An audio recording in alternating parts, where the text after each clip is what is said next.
Welcome committee members, liaisons, and members of the public to the Legal Services Trust Fund Commission Law School Fellowship Grants Committee meeting. Thank you for joining us. We are using Zoom with the goal to foster a more inclusive environment and effective meeting. If you would like to comment during the meeting, please use the raised hand feature. Please utilize this tool to virtually indicate that you would like to speak in order to help the chair facilitate the discussion. A friendly reminder that this is a video conference and to please be aware of your surroundings behind you. All LSTFC and committee meetings will be recorded and posted to the State Bar website. Zoom captioning is available.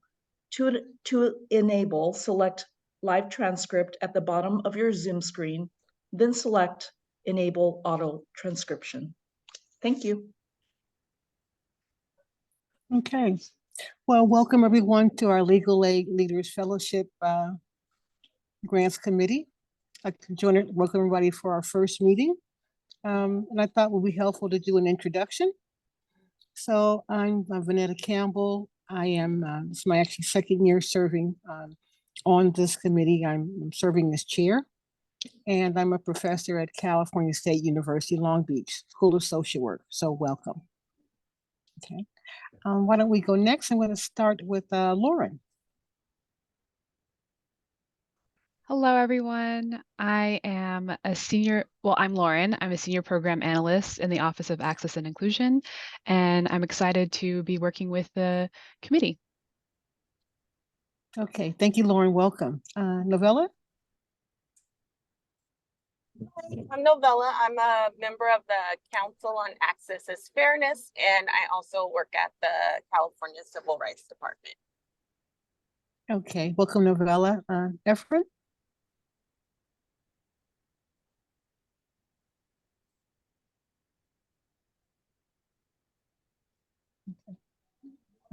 Efren? Efren, can you hear us?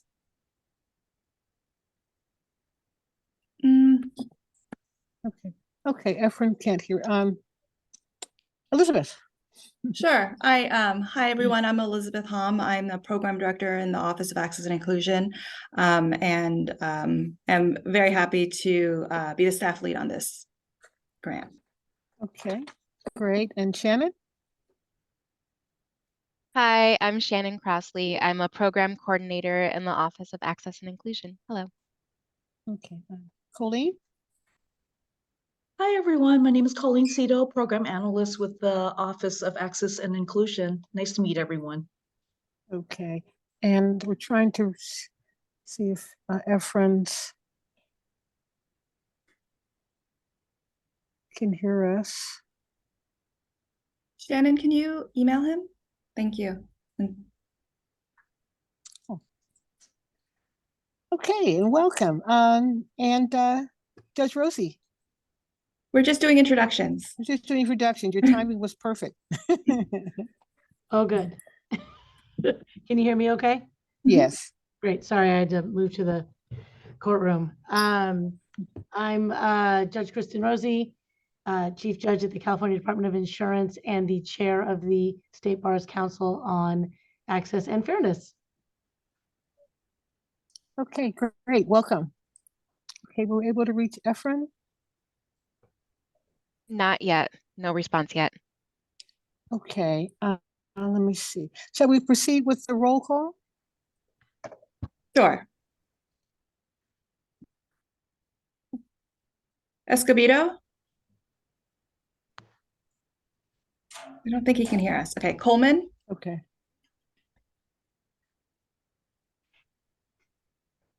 Coleman, you're muted. Here. Okay, thank you. Rosie? Here. Campbell? Here. Okay. So we do have a quorum. We do. Okay. Okay, well, I think Efren will move forward. Do we have any public comments? Yes, we do have one hand raised, Okay. and I am allowing them to speak. Good afternoon. This is Reverend Frank Robinson. I'm not sure if you saw the email I sent in on what's going on. I've been in a pretty pitched battle back and forth to the state bar to disclose public records, which they've now just barely started doing. And one of the things that went on back in the day is I wanted to file state bar complaints against Leah Wilson, George Cardona, and Ellen Davidian. Now, William Todd suddenly pops up and says, hey, I'm going to file those for you. And all he sent me was the opening letters. He did not send me the misconduct complaint forms. Today, in my email, I am being told that I can't get a copy of that because it's a non-exempt record, but it's the record that was formed in my name for my complaints, but they're saying I can't get that.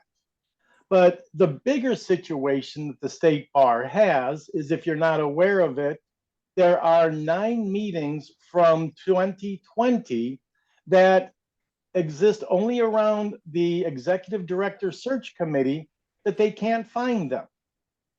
Now, over the last 2 weeks, the IT department, I have documented it in Exhibit 22 I've got, that they uploaded multiple times trying to restore these records. And so today, in the response from the state bar, they're telling me that they weren't required by law to record these meetings, so that's why these meetings are not available. Now, I'm not sure if there's any exemptions that apply, but would anybody here disagree that every meeting has to be recorded? Do you guys have any ability to just say that, well, we're not going to record this meeting? And for those of you that understand what's going on, you can read Vanessa, VANESSA, HOLTON.com. It details how Vanessa Holton, after I filed the state bar complaint against her, she filed a police report alleging I built a website to harass. Only problem is, building a website to harass doesn't exist in a criminal code, but the San Rafael police kept it open for 2 years. Am I hitting my time? Mr. Frank, we thank, Mr. Frank, yes, we thank you for your comments. All right, and let's hope somebody does something, because this is getting ridiculous. Okay, thank you. Okay, can we move next to approve the minutes from April 2023? Any questions about that? Questions or comments or edits? Okay, can we have a motion to approve the minutes? I'll move. Okay, second? Will someone second? Okay, I think I saw Efren's hand as a second.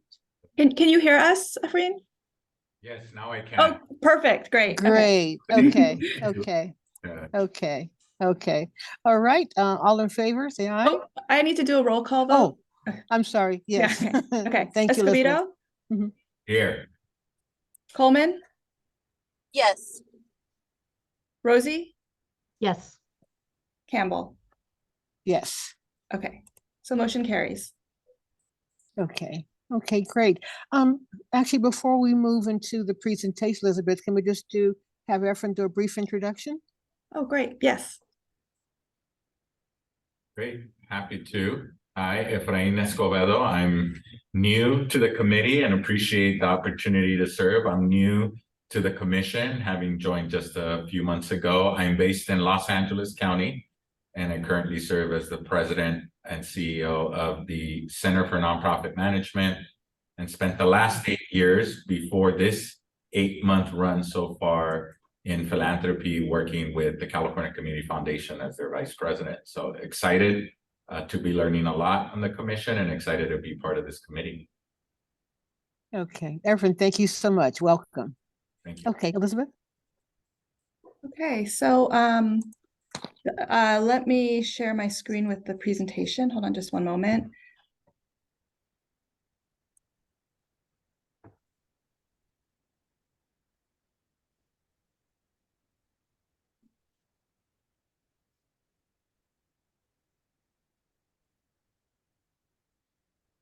Okay, do people see that? Sorry, when I share the screen, I lose Yes. a lot of visibility. Mhm. Okay, great.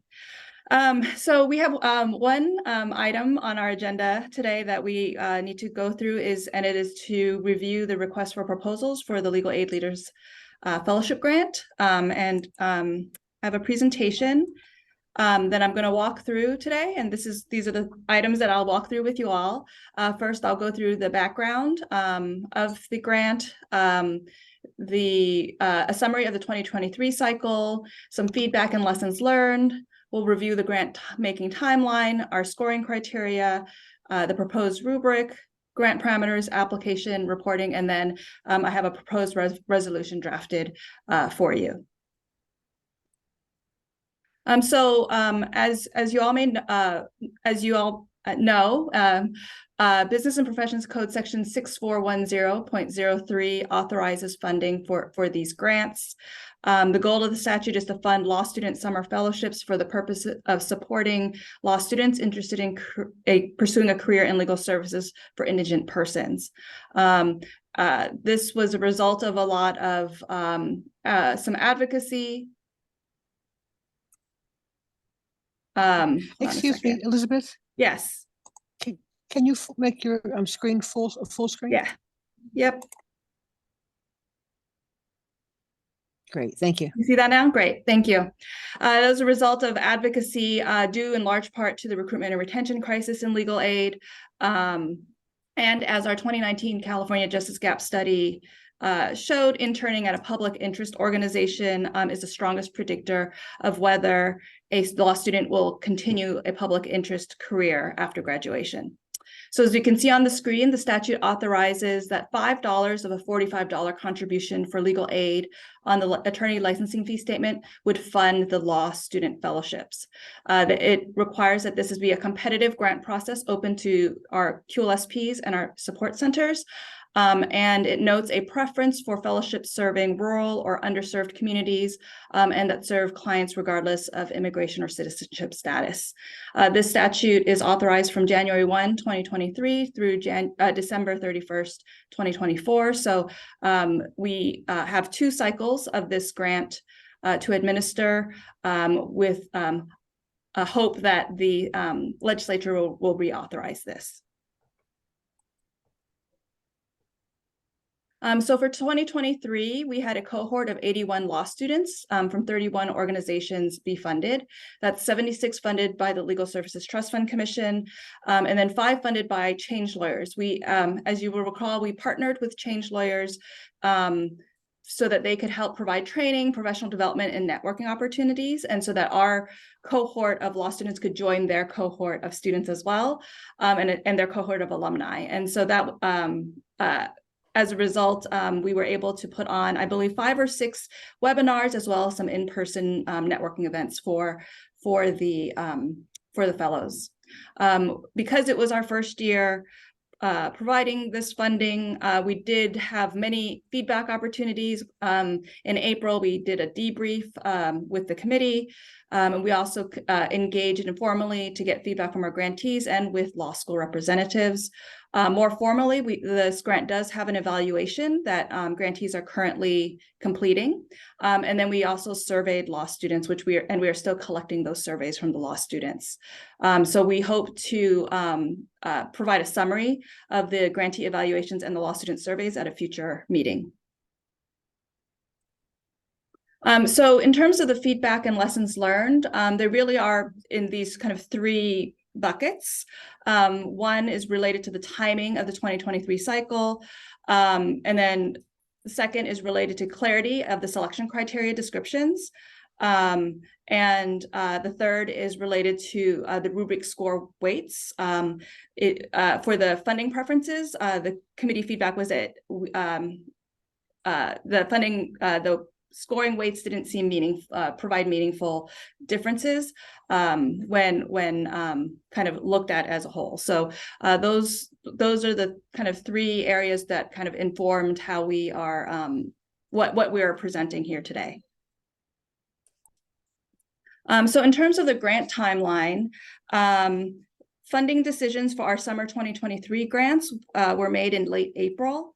And grantees and law students shared that, grantees and law schools shared that most students have their summer work opportunities confirmed by early spring. And so our decisions were made very late in the process. They also noted there are usually public interest job fairs that take place in late January and early February. As a result, some of our grantees had difficulties recruiting law students, and 2 had to return funds because they couldn't confirm a law student by our June 1 deadline. Grantees have also shared with us that it would be helpful in their recruitment process if they already knew that they had confirmed funding for their summer positions. Additionally, we sought and received feedback from law schools, and the law schools let us know that many of them provide funding for their public interest law students for the summer, and they found it challenging for them to distribute their funds, given our late decision in their cycle. So our recommended response is why we're here today, is to shift the grant review cycle earlier to fall 2023, so that we can accommodate the summer recruitment season. Grantees will then be able to recruit knowing that they have confirmed funding, and then law schools will be able to better coordinate with their students on their funding opportunities.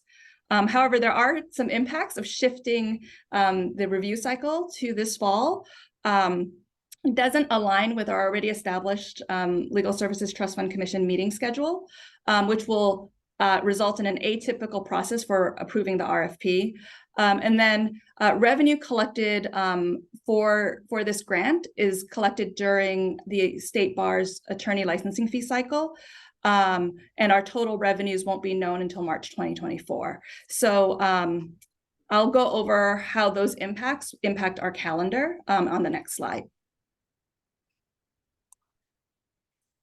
So here is the calendar, the proposed timeline, and I've highlighted 2 things because these 2 items are different from what was in the posted memo.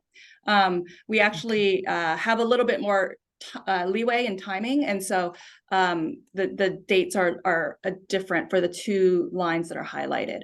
So today's the 6th, and we hope that the committee will review and approve the RFP and grant parameters. Assuming that happens, we would release the application to applicants and have it be due back by October 10th. Then the committee and the staff would review and score applications between October 17th and November 30th.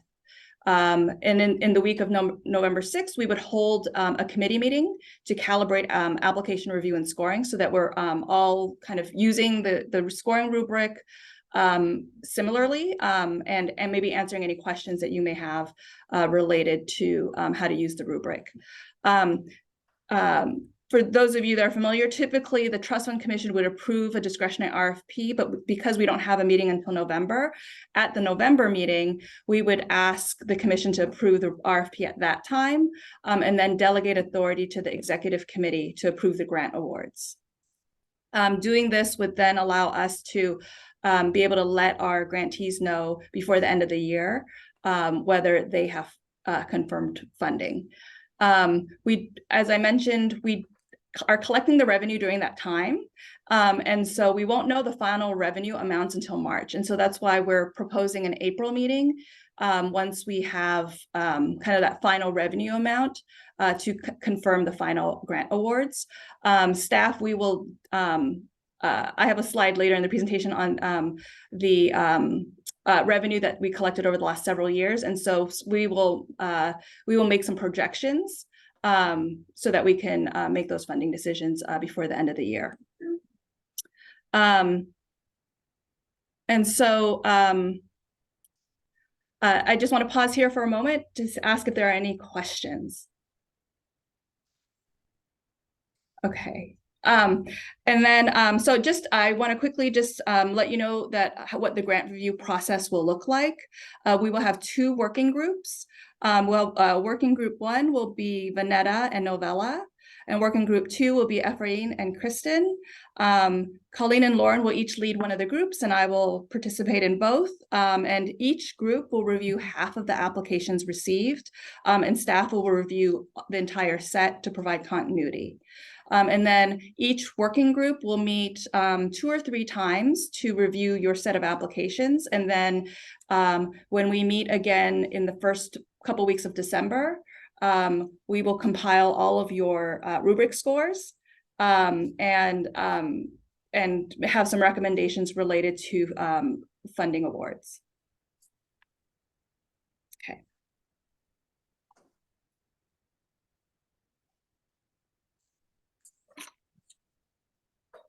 Okay, so now moving on to scoring criteria. As a reminder, we for all of the commission's discretionary grants, there are scoring rubrics, which are used as guides in evaluation and discussion. Scores do not guarantee funding. The committee may exercise discretion to recommend awards that fund a variety of fellowships across the state, which would mean perhaps a lower scoring application may receive funding over a higher scored one. And then, as I mentioned, to help the committee evaluate the applications, we will be providing a post-scoring comparative analysis. So if you remember from the last time, it's the Excel spreadsheet with all of the scores so that we can help inform your decision-making. So based on the feedback received at our April committee meeting, we are recommending five changes to the scoring criteria.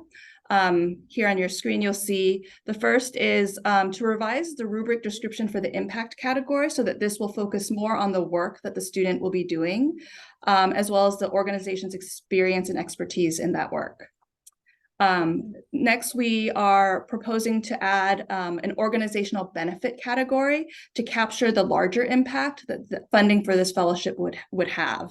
I know that the last cycle, the committee was very interested in what would funding fellows mean for the organization and how that would impact the organization more broadly. So we're proposing to add that category. We're also proposing to revise the rubric descriptions for supervision and support to more clearly separate them, because I think last time there was a lot of crossover in the answers between the two categories. And so supervision will focus mainly on like the supervision of the legal work, and then support will focus on, you know, the networking and other resources and supports that are available to the law student. The fourth item is related to the category serves rural populations. I think last time the committee found it helpful to know which MSSA tract the student would be providing services, and so we're adding that as a requirement that grantees list that on in their application. And then last, revising scores on the rubric to allow more meaningful consideration of the legislature's funding priorities.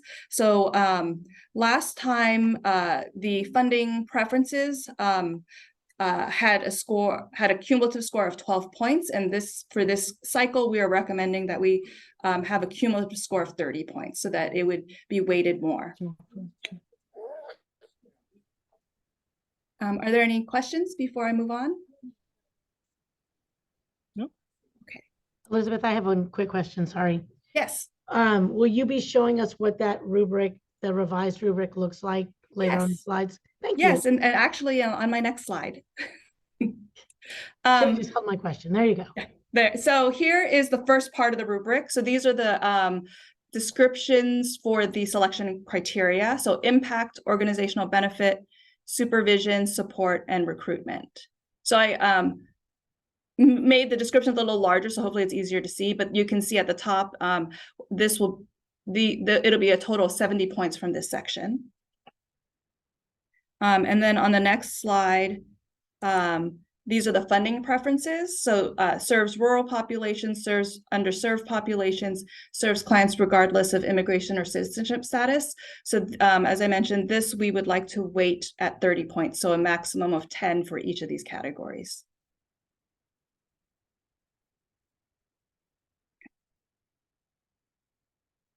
Okay, so then in terms of additional grant parameters, the grant period would be May 1st to September 16th, 2024. We shifted this a little bit earlier since we are hoping to, be able to make the funding decisions earlier. And then the deadline for grantees to confirm their fellow or fellows would be May 1st, 2024. We are recommending the same dollar amounts per student. So it would be $10,000, up to $10,000 per student, with $7,500 for compensation to the student and up to $2,500 in direct and indirect costs. Grantees may apply for multiple students. And then we recommend that the committee make its best efforts to distribute grants statewide. You'll note that last time we tried to preference those grantees who have already recruited their students, but we're not including that this time because we are so early in the process. We are going to assume that they haven't, though we do give them the opportunity if they already have confirmed their students, to provide their materials. So as I mentioned earlier, the revenue for this grant fund is based on donations that are made through the State Bar's attorney licensing fee statement.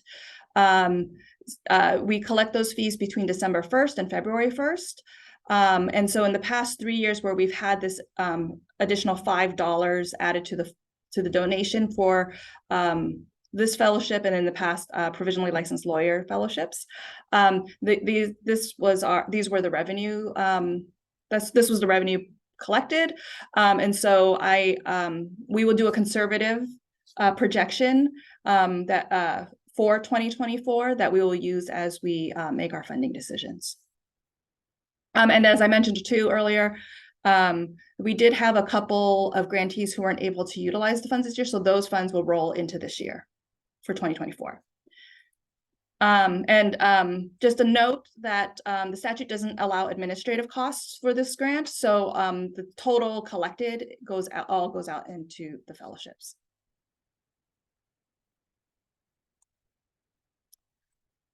So this is just a list of the application components. There's the application profile, the project description, which has all of the answers to the questions in the various categories. We have a project budget and budget narrative that's required. If they happen to have the fellows materials already, they can upload them.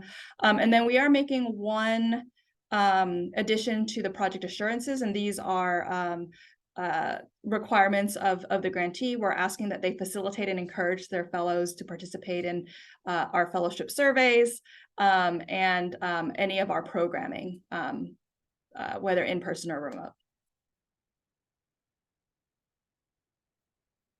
And then in terms of reporting, there will be a final financial report to document their expenditures. We're asking for an evaluation from the grantee. What I have listed here is what we've asked the grantees to complete for 2023. And then we had fellows participate in 2 surveys. One is kind of a pre-survey, what their expectations are, and then a post-survey, to gather information about their experiences and learnings. We're also asking about their future career plans, as well as their demographic information. And as I mentioned, we're still collecting all of this information, so we hope to bring to you a summary of the findings from both the evaluation and the surveys at either the November or the December committee meetings.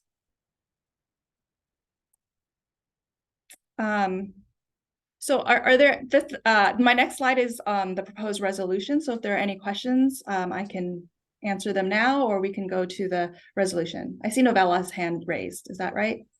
Yeah. Okay. I had a question about the, I think it was the slide that said like serves rural communities, serves no matter immigration status. Mm-hmm. Does that category go to just serving generally for the organization, or is there language that it's specifically for what the fellow will work on? The statute is a bit broad.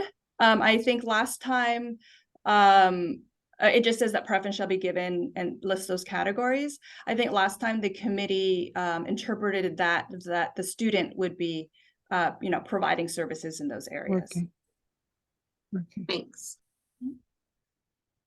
Okay.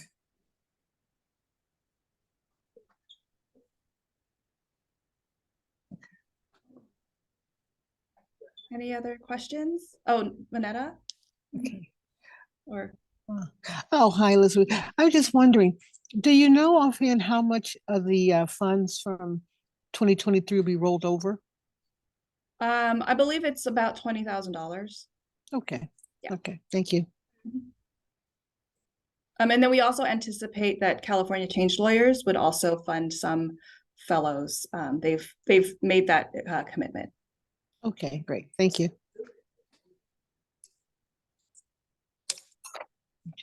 And Novella, do you have another question, or is it just a lingering hand raise?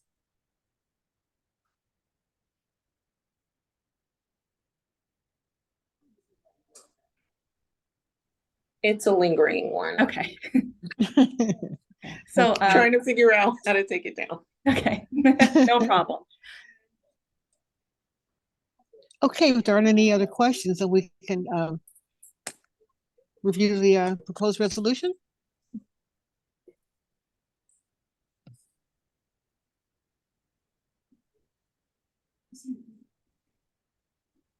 So I have the resolution up on the screen. Is to recommend the commission approve the RFP as described in the memo that was attached to the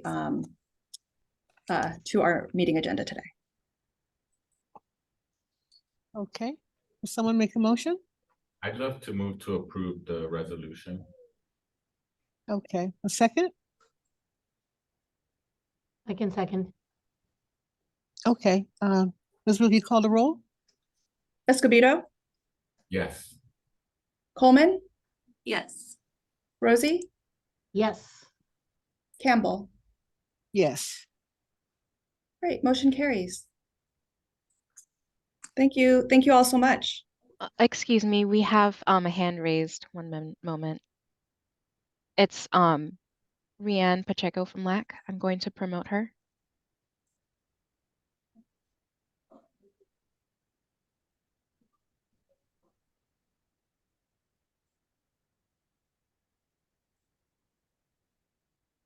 Hi, everybody. Sorry, I just had a quick question before. I'm sorry I missed this. I was listening, but I heard you guys ask if you had any questions, but I thought maybe there'd be another opportunity. So we're just wondering if the 2024 new IALTA grantees are also eligible for this funding. Oh, And what's your guys' plan for outreach to reach out to those new orgs? that's a great question. I believe they would be eligible because this is for 2024. And we would, as we've been doing with various other opportunities for our new grantees, sending them just very specific emails about the grant opportunity to their executive directors. Perfect. Thank you so much. Okay, thank you, Rianne.